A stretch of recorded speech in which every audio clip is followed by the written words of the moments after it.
West Godavari district తాడేపల్లిగూడెంలో Shri Sathya Sai సేవా సంస్థలు ఆంధ్రప్రదేశ్ వారిచే నిర్వహించబడుతుంది. దీనికి టైలరింగ్కి ట్రైనర్గా నన్ను పిలిచారు. సో నేను ఇక్కడ ట్రైనర్గా ట్రైనింగ్ ఇవ్వడానికి వచ్చాను. వీడియో షూట్ చేయమని అయితే చెప్పాను, కానీ వీడియోస్ యూట్యూబ్లో పోస్ట్ చేస్తాననే సంగతి స్టూడెంట్స్కి తెలియదు. సో వీడియో అనేది కొంచెం అక్కడక్కడ కట్ అవుతుంది కొన్ని మెయిన్ పాయింట్స్ వద్ద. ఈసారి అలా లేకుండా చూస్తాను. మార్నింగ్ వీడియోలో పంజాబీ డ్రెస్ని ఎలా కట్ చేయాలో పెట్టాను కదా, ఈ వీడియోలో పంజాబీ డ్రెస్ని ఎలా స్టిచ్చింగ్ చేయాలో చూపిస్తున్నాను. అయితే మీరు నాకు కామెంట్ చేస్తే నేను వీడియోస్ పోస్ట్ చేయాలా లేదా అని చెప్పేసి నాకు ఒక క్లారిటీ వస్తుంది. సో కామెంట్ అయితే చేయండి వీడియోస్ పోస్ట్ చేయాలో లేదో. నెక్స్ట్ వీడియోలో నేను బోర్డుపై ఎక్స్ప్లెనేషన్ చేసే క్లాసును కూడా వీడియోలో పోస్ట్ చేస్తాను. పంజాబీ డ్రెస్కి ఆల్రెడీ నెక్ని కట్ చేశాను. సో నెక్ను కట్ చేయటం వల్ల బక్రంకి నెక్ కట్ చేయకుండా ఓన్లీ బయట వైపున 1 ఇంచ్ ఎక్స్ట్రా తీసుకొని దానికి మాత్రమే షేప్ని కట్ చేసి, లోపలైతే నెక్ కట్ చేయలేదు, ఓన్లీ బయట వైపు మాత్రమే కట్ చేసి షేప్ను స్టిచ్ చేస్తున్నాను. దీన్ని డైరెక్ట్గా డ్రెస్కి అటాచ్ చేస్తున్నాను. అదే నార్మల్గా డ్రెస్కి కనుక మనం కటింగ్ చేయలేదు అనుకోండి, బక్రంకే నెక్ అనేది కట్ చేస్తాము. ఎప్పుడైనా గుర్తుపెట్టుకోండి, డ్రెస్కి నెక్ కట్ చేసామంటే బక్రంకి నెక్ కట్ చేయకూడదు, బక్రంకి నెక్ కట్ చేసామంటే డ్రెస్కి నెక్ అనేది కట్ చేయకూడదు. రెండిట్లో ఏదో ఒక పార్ట్కి మాత్రమే కట్ చేయాలి. కానీ ఈజీగా ఉండాలంటే మాత్రం బక్రంకి నెక్ కట్ చేస్తేనే చాలా ఈజీగా ఉంటుంది. కట్ చేసేసుకుంటాం. రైట్ సైడ్ ఏదో రాంగ్ సైడ్ ఏదో చూసుకోండి. రైట్ సైడ్గా పెట్టుకొని కుడితే వెనక్కి రివర్స్ చేసుకుంటే ఈ క్లాత్ అనేది బయటికి వెళ్ళిపోతుంది. కాబట్టి ఇది రైట్ సైడ్ పెట్టుకోవాలి, ఇది రాంగ్ సైడ్ పెట్టుకోవాలి. పెట్టేసుకొని దాన్ని రివర్స్ చేయాలి. ఓకేనా? దీన్ని ఫోల్డ్ చేసుకొని కరెక్ట్గా హాఫ్కి ఫోల్డ్ చేసి ఒక లైన్ని డ్రా చేసుకుంటే, అంటే మీకు పర్ఫెక్ట్గా రావటం కోసం ఒక లైన్ని డ్రా చేసుకోండి. అలానే ఇది ఒకవేళ మీరు కట్ చేయకపోయి ఉంటే దీన్ని కూడా సెంటర్కి ఫోల్డ్ చేసి, కట్ చేయకపోయి ఉంటే సెంటర్కి ఫోల్డ్ చేసి దీన్ని కూడా స్ట్రైట్గా ఒక లైన్ని డ్రా చేస్తాం. డ్రా చేసిన తర్వాత ఈ సెంటర్ పార్ట్, అంటే సెంటర్ లైన్ ఉంటుంది కదా, ఆ సెంటర్ లైను అండ్ అలానే ఇందులో కూడా సెంటర్ లైన్ రెండు కలిసేటట్లుగా పెట్టుకొని ముందు దీనిపైన ఒక స్టిచ్ వేసుకుంటాం. స్ట్రైట్గా ఒక స్టిచ్ వేసిన తర్వాత అప్పుడు దీని మీద స్టార్ట్ చేస్తాం కుట్టడం అనేది. అయితే ఇక్కడ మనం ముందుగానే కట్ చేసుకొని ఉన్నాం కాబట్టి మీరు ఏం చేస్తారంటే, ఇందులో మీరు మాత్రం కట్ చేయొద్దు. ఖర్చు కావాలి కదా, మనం చివరి దాకా వేసేసుకుంటే కుట్టు అనేది నిలబడుతుంది. సో పావించు అనేది ఉంచుకొని, కనబడుతుందా ఈ పావించు, ఆ పావించు గ్యాప్ ఉంచుకొని కుట్టు వేయాలి. నార్మల్గా ముందుగానే బక్రంకి నెక్ కట్ చేసుకుంటే ఆ కట్ చేసుకున్న షేప్ పక్క నుంచి నెక్ అనేది స్టిచ్ చేస్తాం. బట్ ఇక్కడ డ్రెస్కి ఆల్రెడీ కట్ చేసి ఉన్నాం కాబట్టి ఇక్కడ స్టిచ్ అనేది బక్రం మీద కూడా ఒక 1/2 ఇంచు స్టిచ్ పడుతుంది. మీరు స్టార్టింగ్లో ఎంత ఖర్చుతో అయితే స్టార్ట్ చేశారో ఎండింగ్ కూడా వచ్చేసరికి అంతే ఖర్చుతో ఎండ్ అయిపోవాలి. ఓకే, ఇలా రౌండ్ షేప్ తిరగాలి అంటే నెక్కి కంపల్సరీగా చిన్న కటింగ్స్ అనేది ఇవ్వాలి. అయితే ఈ స్టిచ్ ఎక్కడి వరకు అయితే ఉందో అక్కడ దాకా ఇవ్వద్దు, కొంచెం మాత్రం. డ్రెస్ మాత్రం మీరు ఎంతమంది ఉన్నారో నాకు అన్ని డ్రెస్సులు కుట్టాలి. డ్రెస్ ఏదో ఒక గ్రూప్ ఒకళ్ళకి ఇద్దరు కుడితే కాదు, మీరు ప్రతి ఒక్కరికి కుట్టాలి, ప్రతి ఒక్కరికి డ్రెస్ రావాలి. ఓకే, ఇది కుట్టి చిన్న కటింగ్స్ ఇచ్చిన తర్వాత దీన్ని రివర్స్ చేసుకోండి, వెనక వైపుకి రివర్స్ చేసుకొని ఇప్పుడు దీని మీద స్టిచ్ వేసేసుకుంటే సరిపోతుంది. యాక్చువల్గా గ్రూప్స్ వైజ్గా డివైడ్ చేసి ఒక గ్రూప్కి 2 డ్రెస్సెస్ అలా కుడితే సరిపోతుందని చెప్తాము. కానీ స్టార్టింగ్లోనే మనం ఇలా చెప్తే ఎవరు 2-3 మాత్రమే స్టిచ్ చేస్తారు. ఆ గ్రూప్లో ఉన్న ప్రతి ఒక్కరు స్టిచ్ చేయరు కదా. సో నేనేం చేస్తానంటే ప్రతి ఒక్కరు స్టిచ్ చేసేలాగా నేను చూస్తాను. దీనివల్ల స్టిచ్చింగ్ అనేది అందరికీ వస్తుందని చెప్పేసి నా ఒపీనియన్. లాస్ట్ డేకి అందరూ కూడా కంప్లీట్గా నేర్చుకోవాలనేది నా డ్రీమ్ కూడా. ఇలా రౌండ్ నెక్ కుట్టిన తర్వాత మీరు కావాలి అనుకుంటే చేతి పని చేసుకోండి, లేదు వద్దు అనుకుంటే రెండో కుట్టు వేసుకోండి. కానీ రెండో కుట్టు వేయాలి అనుకుంటే ఇది సైజ్ చిన్నదిగా ఉండాలి. ఈ బక్రం సైజ్ చిన్నదిగా ఉంటేనే రెండో కుట్టు మనం వేయగలుగుతాం. నిజానికి మధ్యలో చాలా టిప్స్ చెప్పాను, అవి వీడియోలో కట్ అయిపోయినాయి. తర్వాత వీడియో చూస్తేనే నాకు చాలా బాధేసింది, చాలా మెయిన్ పాయింట్స్ వీడియోలో కట్ అయిపోయినాయి అని. ఇక్కడ ఆల్రెడీ బక్రం చేసుకున్నాం కదా, రెడీ చేసి పెట్టాం కదా, సేమ్ ఈ షేప్ ప్రకారం మళ్ళీ కొంచెం క్లాత్, ఒక 1/2 ఇంచు క్లాత్ అనేది ఎక్స్ట్రా ఉంచుకొని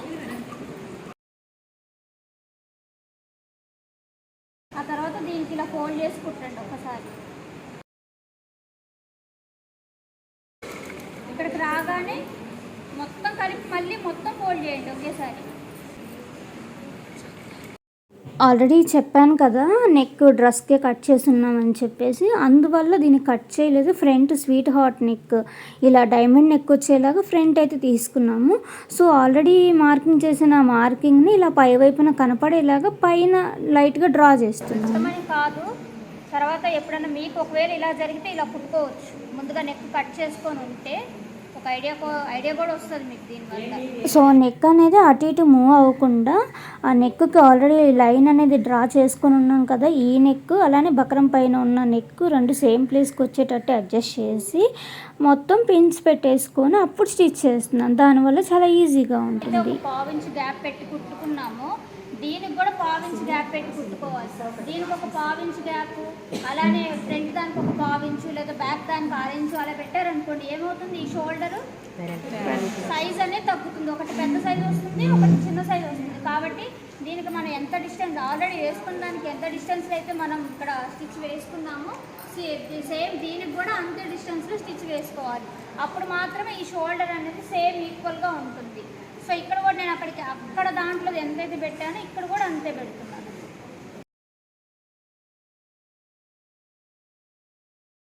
ఇది చూడండి, మనం ఇక్కడ వచ్చేసరికి ఏమవుతుంది, కార్నర్ షేప్ వచ్చింది కదా, షేప్ వచ్చిన దగ్గర ఏం చేస్తాము, మీకు ఎక్కడి వరకు అయితే కావాలో అంతవరకు ఆల్రెడీ ఇక్కడ ఇలా లైన్ ఉంది. ఈ లైన్ ఉంది కదా, మనం ఎలా కుట్టుకుంటున్నామంటే ఇప్పుడు నేను ఎలా కుట్టానంటే ఇక్కడి నుంచి ఇది ఎక్కడి దాకా అయితే ఉందో అక్కడ దాకా కుట్టలేదు, దానికంటే కొంచెం కిందకు ఒక 2-3 స్టిచ్చెస్, ఒక 2-3 స్టిచ్చెస్ కిందకు వచ్చే వరకు కుట్టి అక్కడి నుంచి మరలా ఈ సైడ్కి కంటిన్యూ చేస్తున్నాను. ఓకే, కానీ ఏం చేస్తున్నాను, ఆల్రెడీ ఉన్న షేప్ కంటే ఒక 2-3 స్టిచ్చెస్ కొంచెం కిందకి వేసి అక్కడి నుంచి మరలా ఈ వైపుకి సైడ్కి కంటిన్యూ చేస్తున్నాను. అయితే ఇక్కడ ఏం చేస్తాము, ఈ షేప్ రావాలి అంటే మీరు నీడిల్ ఎప్పుడు కూడా తీయద్దు. ఇలాంటి కరువు షేప్స్, ఇలా కార్నర్ షేప్స్, పలక షేప్స్, స్క్వేర్ షేప్స్ ఇలాంటివి వచ్చినప్పుడు నీడిల్ ఎప్పుడు కూడా క్లాత్లోంచి బయటికి తీయొద్దు. మీరు క్లాత్ని అసలు ఈ షేప్ అనే కాదు, క్లాత్ మీరు జస్ట్ మూవ్ చేయాలి అనుకున్నారనుకోండి, ఎలా మూవ్ చేయాలన్నా నీడిల్ లోపలే ఉండాలి. నీడిల్ని మార్చొద్దు, నీడిల్ని ఏమాత్రం బయటికి తీయొద్దు. మీకు క్లాత్ ఎలా కావాలో అలా మూవ్ చేసుకోండి, ఇక మీ ఇష్టం. క్లాత్ని మూవ్ చేయాలంటే మాత్రం దానివల్ల చూసారా, నాకు ఎక్కడైతే స్టిచ్ నేను ఎక్కడైతే ఆపానో ఆ ప్లేస్లో స్టిచ్ అలాగే ఉండిపోయింది. స్టిచ్ అనేది ఏమాత్రం అటు ఇటు పక్కకు జరగలేదు. కాబట్టి ఇలా చూసుకొని నీడి లోపల కిందకు దించి అప్పుడు మాత్రం మీరు క్లాత్ని అటు ఇటు అనేది మూవ్ చేసుకోవాలి. మరలా సేమ్ డిస్టెన్స్ ఫాలో అవ్వాలి. ఒకవైపు ఒక డిస్టెన్స్, ఇంకొక వైపు ఇంకో డిస్టెన్స్ అనేది పెట్టకుండా సేమ్ డిస్టెన్స్ ఫాలో అవ్వండి. అలానే ఈ కర్వ్ షేపు మళ్ళీ ఇక్కడ ఇంకొక స్క్వేర్ షేప్ లాగా వచ్చింది కదా, కరెక్ట్గా దీని కిందకు వచ్చేటట్టు ఈ మధ్య లైన్ ఉంటుంది కదా, కరెక్ట్గా దీని కిందకు వచ్చేదాకా ఈ స్టిచ్ వేసుకోవాలి. ఇది ఇక్కడితో ఆపేసాం అనుకోండి, ఇది ఇక్కడితో ఆపి ఇక్కడి నుంచి స్టార్ట్ చేసాం అనుకోండి, నెక్ ఏమవుతుంది, షేప్ ఒకవైపు ఎక్కువ వస్తుంది, ఒకవైపు తక్కువ వస్తుంది, ఒకవైపు ఎక్కువ వస్తుంది. కాబట్టి ఈ షేప్ మీరు ఎక్కడి దాకా తీసుకున్నారో దానికి కింద దాకా వచ్చేదాకా స్టిచ్ వేసుకోవాలి. ఓకే, స్టిచ్ వేసుకొని నీడి లోపలే అలాగే పెట్టండి. నీడి లోపల ఉంచేసి మళ్ళీ సైడ్ తిప్పుకొని మళ్ళీ స్ట్రైట్గా స్టిచ్ వేసుకోవాలి.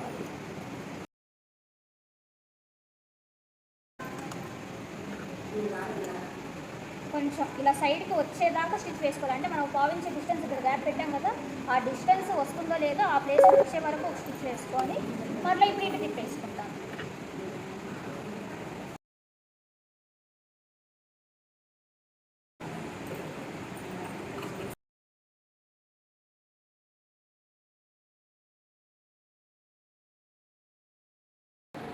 కార్నర్లో మీకు అసలు ఏ ముడత రాదు అలా కట్ చేయడం వల్ల. గుర్తు పెట్టుకోండి చిన్న చిన్న పాయింట్స్ కూడా.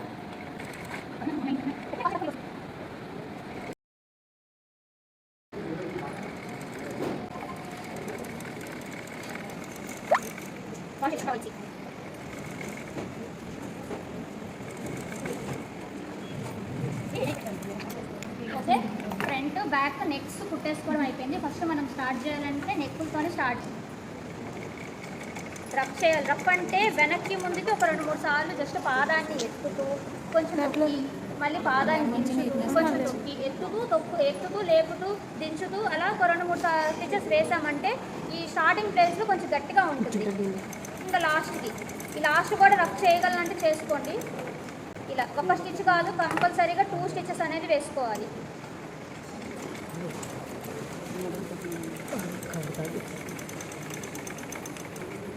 సేమ్ రెండో వైపు షోల్డర్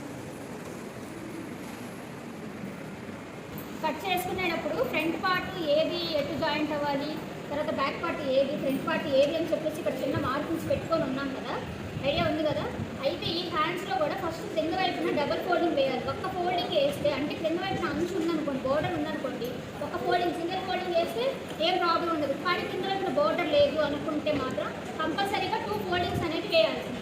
ఇందులో రైట్ సైడ్ ఏది రాంగ్ సైడ్ ఏదో ముందు క్లాత్ని చూసుకొని రాంగ్ సైడ్ వైపుగా 2 ఫోల్డింగ్స్ వేసుకోండి. ఇక్కడ నాకు బోర్డర్ లేదు కాబట్టి కింద వైపున ఇలా 2 ఫోల్డింగ్స్ వేసుకొని ఇలా ఎడ్జ్కి చివరికి కుట్టి వేయాలి. ఫోల్డింగ్కి ఎంత కావాలో అంతే ఫోల్డ్ చేసుకొని మళ్ళీ రెండో ఫోల్డింగ్. ఓకే, ఇలా 2 ఫోల్డింగ్స్ వేసుకొని ఫస్ట్ వేసే స్టిచ్ ఈ ఎడ్జ్కి వేయాలి.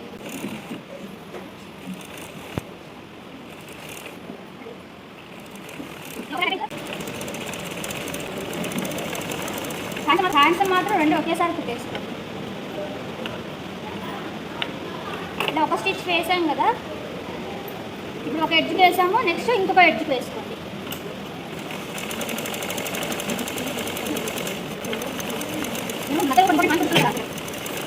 జాయిన్ చేసేటప్పుడు నార్మల్గా ఈ చివరి నుంచి జాయిన్ చేస్తాం కదా, ఈ చివరి నుంచి జాయిన్ చేసినప్పుడు ఒక్కోసారి ఎక్కువ తక్కువ రావచ్చు. అలా కాకుండా ఇక్కడ షోల్డర్ ఉంటుంది కదా, ఈ షోల్డర్ ప్లేస్ నుంచి ఫస్ట్ ఈ 2 షోల్డర్స్ ఈక్వల్గా ఉన్నాయో లేవో చూసుకొని అప్పుడు జాయిన్ చేసుకొని, ఇక్కడ ఆల్రెడీ మనం మార్కింగ్ చేసుకొని ఉన్నాం, మధ్యలో చిన్న కటింగ్ చేసుకొని ఉన్నాము, ప్లస్ ఫ్రంట్ పార్ట్కే రావాలి ఇదని చెప్పేసి ఇక్కడ ఒక మార్కింగ్ పెట్టుకొని ఉన్నాం కదా. ఇందులో ఫ్రంట్ పార్ట్ ఇదే కదా, సో ఈ ఫ్రంట్ పార్ట్ వైపే ఈ మార్కింగ్ వచ్చేటట్లు చూసుకోవాలి. ఈ టక్స్ కరెక్ట్గా ఇక్కడ సెట్ అయ్యేటట్లు చూసుకొని స్టిచ్ చేసుకోవాలి. ఈ మార్కింగ్ అనేది ఫ్రంట్ పార్ట్కి రావాలని చెప్తున్నాను కదా, ఏం లేదు, హ్యాండ్లో ఫ్రంట్ పార్ట్లో జస్ట్ కొంచెం 1/2 ఇంచ్ లోతు అనేది తీసాము, అది ఫ్రంట్కి రావాలని చెప్తున్నాను. తర్వాత ఈ హాఫ్ని జాయిన్ చేయడానికి మళ్ళీ ఈ క్లాత్ని వెనక్కి తిప్పేసుకోండి. 2 పార్ట్స్ కరెక్ట్గా ఉండేటట్లు చూసుకుంటూ స్టిచ్ చేసుకోవాలి.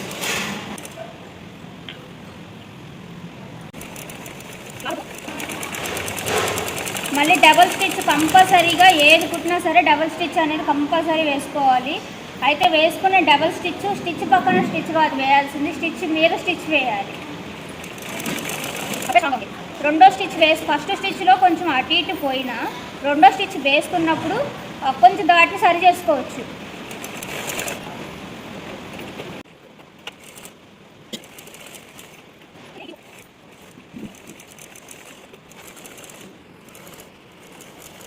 ఇప్పుడు కూడా ఇక్కడ షోల్డర్ ఉంటుంది చూసారా, ఈ షోల్డర్ దగ్గర పట్టుకొని కరెక్ట్గా దానికి సమానంగా ఈ క్లాత్ని ఇలా పట్టుకొని ఇది ఈక్వల్గా వచ్చేలాగా హ్యాండ్ని పట్టుకోవాలి. ఈ ప్లేస్ నుంచి 6 ఇంచెస్ ఎక్కడి వరకు అయితే వస్తుందో అక్కడికి ఒక మార్కింగ్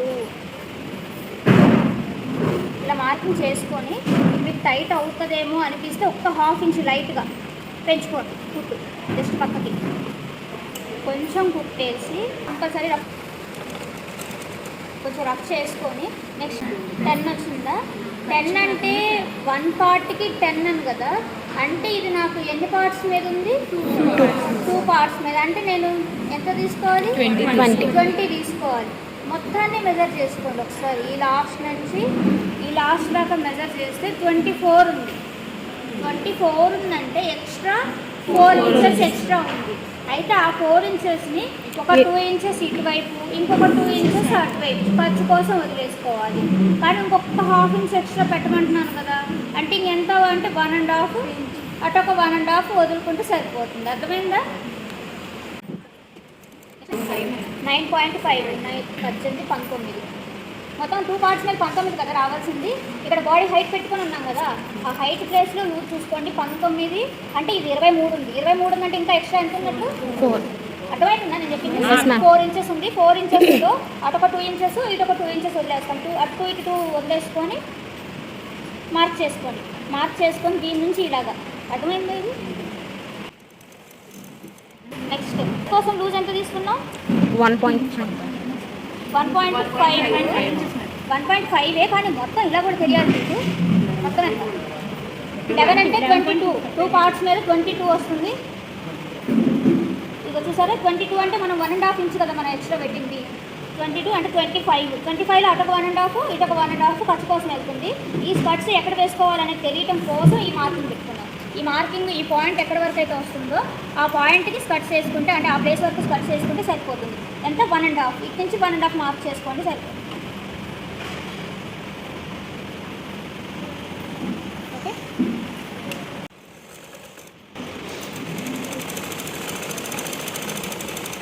ఇక్కడికి రఫ్ చేయాలి. రఫ్ చేసి ఈ ప్లేస్లో ఇంకా ఆపేయాలి.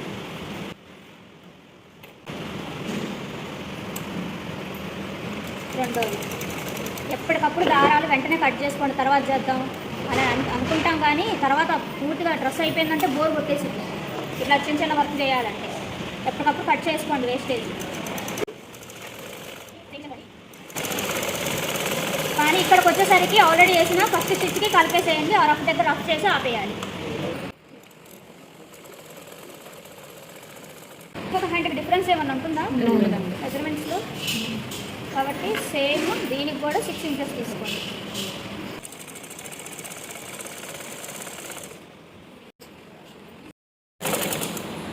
ఇక్కడ కొంచెం కుట్టుకుంటూ రావద్దు. డైరెక్ట్గా ఈ స్కర్ట్ ప్లేస్ దగ్గరికి ఫోల్డ్ చేసుకోండి. డైరెక్ట్గా ఈ స్కర్ట్ ప్లేస్ దగ్గరికి ఫోల్డ్ చేసుకుంటే మీకు ముడత అనేది రాకుండా ఉంటుంది. ప్లస్ ఫోల్డ్ చేసుకున్న తర్వాత ఈ కింద వెనక వైపున క్లాత్ ఉంటుంది కదా, ఈ క్లాత్ అనేది ఇది ఇటువైపు ఉండాలి, ఇది ఇటువైపు ఉండాలి. ఏ క్లాత్ దేన్ని దాని వైపే ఉండేటట్లు చూసుకోవాలి ఫోల్డింగ్ అనేది. కొంచెం ఆల్రెడీ ఇక్కడ స్కర్ట్ మనకి ఎండ్ అయింది కదా, దానికంటే పైకి కొంచెం ఒక్క హాఫ్ ఇంచ్ పైకి ఈ క్లాత్ ఏ క్లాత్ ఎటువైపు అటు పెట్టేసుకొని స్క్వేర్ లాగా రావాలి. ఫస్ట్ మనం వేసుకునే స్టిచ్ స్క్వేర్ లాగా రావాలి. నీడిల్ అలానే కిందకు ఉంచేసి మరలా ఇటు సైడ్కి తిప్పుకొని, ఇటువైపు ఎన్ని ఫోల్డింగ్స్ వేసుకున్నాము?